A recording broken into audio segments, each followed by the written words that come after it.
మీరు తట్టుకుంటానంటే స్ట్రైట్గా మాట్లాడతాను సార్.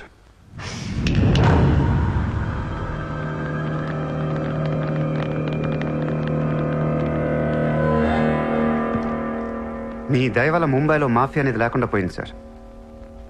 గ్యాంగ్స్టర్స్ అందరు చెదిరిపోయారు. ముంబైలో బాయ్ అనేవాడిని లేకుండా చేసి పారేశారు సార్. ఇండియా దిక్కులేంది అయిపోయింది.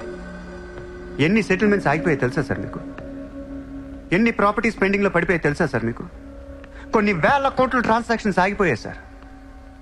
మీ పోలీసులు మీ కోర్టులు తీర్చిన ఎన్నో ప్రాబ్లమ్స్ బయట మాఫియా సెటిల్ చేస్తుంది. అలాంటి మాఫియాని తొక్కేస్తారు సార్. ఏం చేసింది సార్ మాఫియా? మేమన్నా పబ్లిక్ని చంపేస్తున్నాం, రోడ్డు మీద పడి రేపులను చేస్తున్నాం? లేదే. ఇండియాలో మీరు ఏమీ చేయలేని డబ్బున్న బడా సాల్తీలతో ఆడుకుంటాం సార్. ఏంటి సార్ మీ ప్రాబ్లం ఏంటి సార్? సార్ ఆకలేస్తుందంటే ఎవడు అన్నం పెట్టాడు సార్.